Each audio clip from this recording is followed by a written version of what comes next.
আসসালামু আলাইকুম। জানুয়ারি 2026 মাসের বীর মুক্তিযোদ্ধাদের সম্মানী ভাতার অর্থ সারকরণের খবর জানাবো। তবে আপনি যদি যুদ্ধের জীবন চ্যানেলে নতুন থাকেন, চ্যানেলটা অবশ্যই সাবস্ক্রাইব করবেন, পাশেই থাকবেন। জানুয়ারি 2026 মাসের বীর মুক্তিযোদ্ধাদের সম্মানী ভাতার অর্থ সারকরণ করা হয়েছে। জানুয়ারি 2026 মাসের সর্বমোট ভাতাভোগীর সংখ্যা 2,64,616 জন।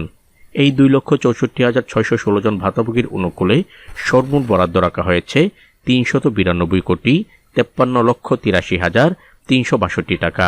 চলতি 2025-26 অর্থবছরের বাজেটে বীর মুক্তিযোদ্ধাদের পূর্ণাঙ্গ তথ্য সম্বলিত ম্যানেজমেন্ট ইনফরমেশন সিস্টেম অর্থাৎ MIS এর ভিত্তিতে গভর্নমেন্ট টু পারসন G2P পদ্ধতিতে ইলেকট্রনিক ফান্ড ট্রান্সফার মাধ্যমে জানুয়ারি 2026 মাসে সম্মানী ভাতার এই অর্থ ছাড়করণ করা হয়।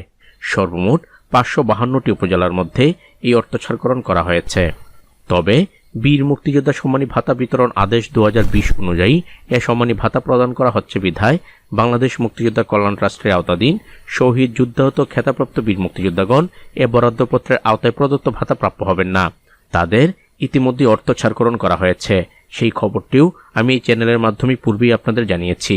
প্রত্যেক জীবিত বীর মুক্তিযোদ্ধা এবং মৃত বীর মুক্তিযোদ্ধা পরিবারের অ্যাকাউন্টে দেওয়া হবে 20,000 টাকা করে। খুব দ্রুত সেই টাকা ব্যাংক অ্যাকাউন্টে চলে আসার সাথে সাথেই আমি আপনাদের এই চ্যানেলের মাধ্যমেই জানিয়ে দেব। তো আজ এ পর্যন্তই, দেখা হবে অন্য এক নতুন ভিডিওতে। ততক্ষণ পর্যন্ত সবাই ভালো থাকবেন, সুস্থ থাকবেন। আল্লাহ হাফেজ।